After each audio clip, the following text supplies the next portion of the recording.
Hello friends, welcome to SS teaching centre. तो आज की इस वीडियो में हम लोग बात करने वाले हैं भौतिकी यानी फिजिक्स की।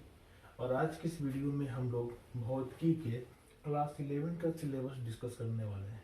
क्लास 11 में क्या क्या पढ़ना है, कितना पढ़ना है और कौन कौन से इम्पोर्टेंट टॉपिक्स है, कितने चैप्टर्स है, सबको डिटेल में यहाँ पे कवर कराया जाएगा। तो चलिए सबसे पहले आते हैं हम लोग बेसिक कंसेप्ट। सबसे पहला बात फिजिक्स सीखने का, जानने के लिए आपको बेसिक कंसेप्ट आना बेहद ज़रूरी है। बिना बेसिक कंसेप्ट के आपको फिजिक्स समझ में नहीं आएगा। तो बेसिक कंसेप्ट को हम लोग हिंदी में कहते हैं आधारभूत समझ। और यहाँ जो भी फिजिक्स पढ़ाया जाएगा वो मेनली जो होगा वो आपका हिंदी में होगा, परंतु सुविधा के लिए किसी किसी टॉपिक का अंग्रेजी में भी आपको अनुवाद कर दिया जाएगा। ठीक है, तो यहाँ पे जो है सबसे पहला हमारा टॉपिक है वो है बेसिक कंसेप्ट। उसे हम लोग कहते हैं आधारभूत समझ। आधारभूत समझ में हमें जो है दो बातें बेसिकली जाननी है। पहली बात है भौतिकी। भौतिकी क्या है, ये कहाँ से आया, क्या क्या इसमें जो है पढ़ना है, इसकी क्या विशेषताएं हैं, इसके कितने ब्रांचेज है, तो उन्हीं को हम लोग यहाँ पे देख रहे हैं। ब्रांचेज के तौर पे यहाँ सिलेबस लिखा गया है, तो इसको हम लोग देखेंगे। इसके बाद में जो है फिर हम लोग आएंगे राशियाँ, भौतिक राशियाँ, जिसको अंग्रेजी में कहते हैं फिजिकल क्वांटिटीज। हम लोग फिजिकल क्वांटिटीज को देखेंगे। फिजिकल क्वांटिटीज यानी भौतिक राशियाँ में हम लोग क्या देखेंगे, भौतिक राशियाँ क्या होती है। उसके बाद भौतिक राशियों का हम लोग प्रकार पढ़ेंगे, कितने तरह का होता है। तो भौतिक राशियों को दो तरीके से बांटेंगे। एक उत्पत्ति के आधार पर बांटेंगे तो वो बन जाएगा आपको मूल भौतिक राशि और व्युत्पन्न भौतिक राशि। और यदि उसके परिमाण और दिशा के आधार पर बांटेंगे तो बन जाएगा वेक्टर एंड स्केलर, सदिश और अदिश। तो इस तरह से जो है भौतिक राशियों को हम लोग बांट के देख सकते हैं। उसके बाद हम लोग पढ़ेंगे भौतिक राशियों का मापन। इसका हम लोग मापन पढ़ेंगे, ये भी काफी इम्पोर्टेंट है। मापन पढ़ना बेहद जरूरी है। और मापन में हम लोग पढ़ेंगे मात्रक और यूनिट एंड डायमेंशन। तो इस तरह से करते हुए यहाँ पे आपका फर्स्ट चैप्टर आपका फिजिक्स का हो जाएगा। आगे आते हैं, अगला आता है काइनेमेटिक्स। काइनेमेटिक्स में जो है उसको हम शुद्ध गतिकी भी कहते हैं। काइनेमेटिक्स में हमें जनरली पढ़ना रहता है विराम और गति के बारे में। विराम और गति में भी दो तरह का विराम और गति पढ़ना है। एक है 1 डायमेंशनल, दूसरा है 2 डायमेंशनल। 3 डायमेंशनल हम लोग जनरली उतना हमारे सिलेबस में है नहीं, थोड़ा बहुत है, तो वो इसमें हम लोग उसको देखते हैं। तो विराम एवं गति जो है इसमें हमें एक रेखीय गति और उसके बाद द्विविमीय गति पढ़ना है। ठीक है, सीधी रेखा में गति और द्विविम में गति। यहाँ इसको इसी में हम लोग पढ़ेंगे फ्री फॉल मोशन के बारे में। यदि किसी वस्तु को अगर छोड़ दे फ्री तो वो नीचे की ओर कैसे गिरेगा। इसमें हम लोग पढ़ेंगे प्रक्षेप्य गति, प्रोजेक्टाइल मोशन के बारे में, कि तोप से जब गोला छोड़ते हैं तो वो कैसे जाता है। ये सब चीजें जो है इसमें हमें देखनी है।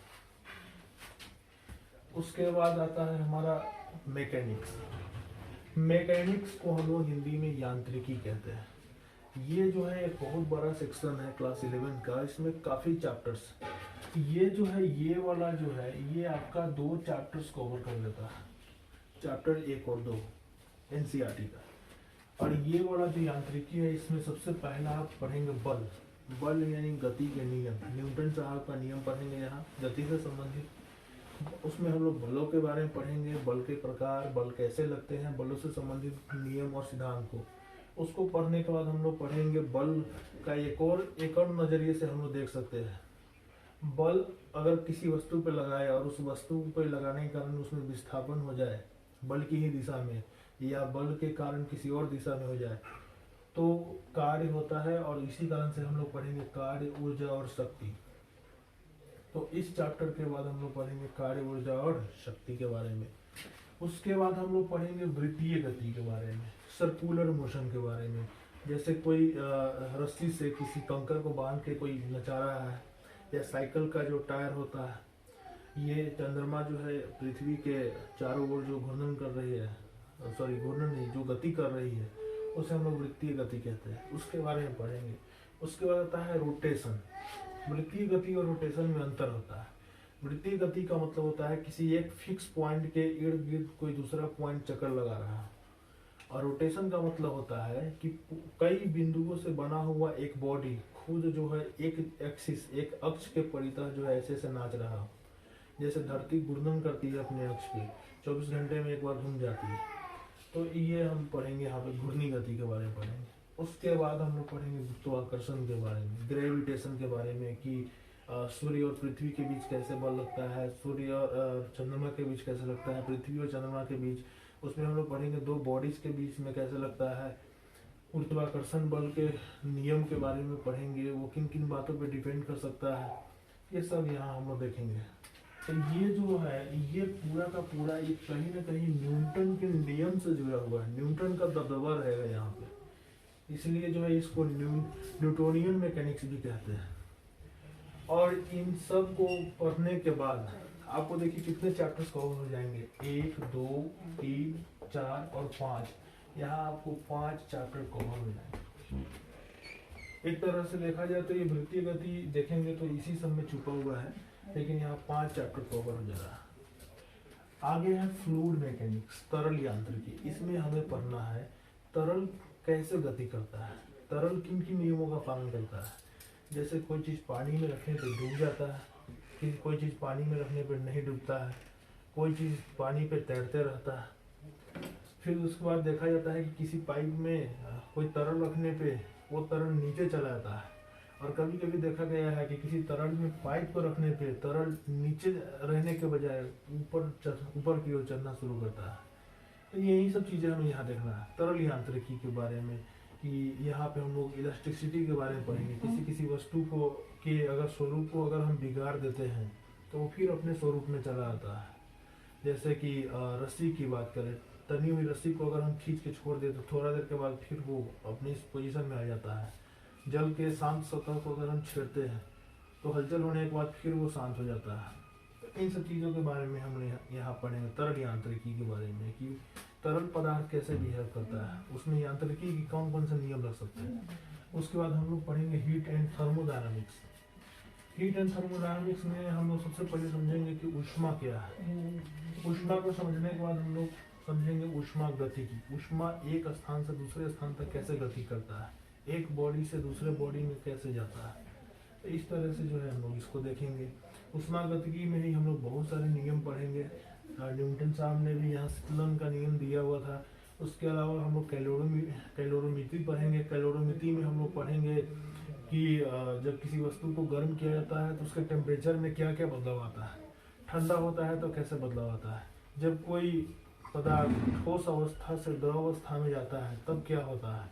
उसी में हम लोग बहुत सारे जो है टेम्परेचर स्केल के बारे में पढ़ेंगे, जैसे डिग्री सेल्सियस स्केल है, फ़ारेनहाइट है, केल्विन है, इन सब चीज़ के बारे में यहाँ पढ़ेंगे। उसके बाद हम लोग पढ़ेंगे वेव्स एंड साउंड्स के बारे में। वेव्स एंड साउंड्स में हम लोग पढ़ेंगे तरंग। पहले तरंग को समझेंगे, तरंग क्या है।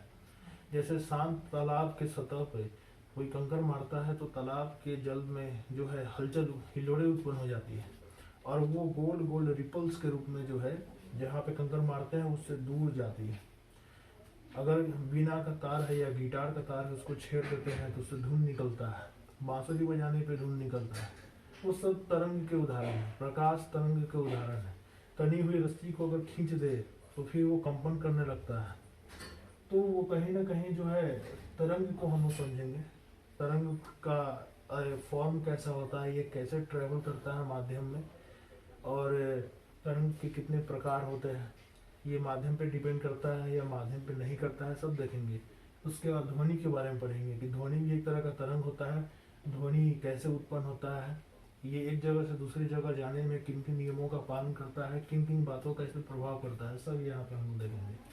उसके बाद जो है ये देखने के बाद हमारा ये फर्स्ट ईयर का जो सिलेबस है वो कवर हो जाएगा। फर्स्ट ईयर खत्म हो जाने के बाद फिर हम सेकेंड ईयर की ओर आगे बढ़ेंगे। तो इस तरह से जो है मैंने आपको सिलेबस का एक ओवरव्यू दे दिया कि हमें फर्स्ट ईयर में क्या क्या पढ़ना है। और यहाँ पे इस चैनल पे आपको एकदम डिटेल में और हिंदी मीडियम, बेसिकली जो यूपी बोर्ड है, Bihar board, Madhya Pradesh board, Jharkhand board के जो छात्र हैं वो लोग हिंदी में एग्जाम देते हैं, वो बचपन से ही जो है हिंदी में ही जो है उनको पढ़ने का आदत है, तो अंग्रेजी मीडियम में उनको परेशानी होता है। तो यहाँ आपको देखिए, यहाँ आपको वीडियो लेक्चर के साथ साथ आपको पीडीएफ नोट्स भी प्रोवाइड कराया जाएगा, और नोट जो होगा एकदम हाई क्वालिटी का होगा। और नोट जो होगा उसको अगर आप हूबहू अगर सही से कवर कर लेते हैं तो आप एग्जाम में बहुत अच्छा कर सकते हैं, यहाँ तक कि आप स्टेट टॉपर्स तक भी जा सकते हैं। ऐसा नोट आपको प्रोवाइड कराया जाएगा। तो इसलिए हमसे जुड़े रहिए। तब तक के लिए धन्यवाद।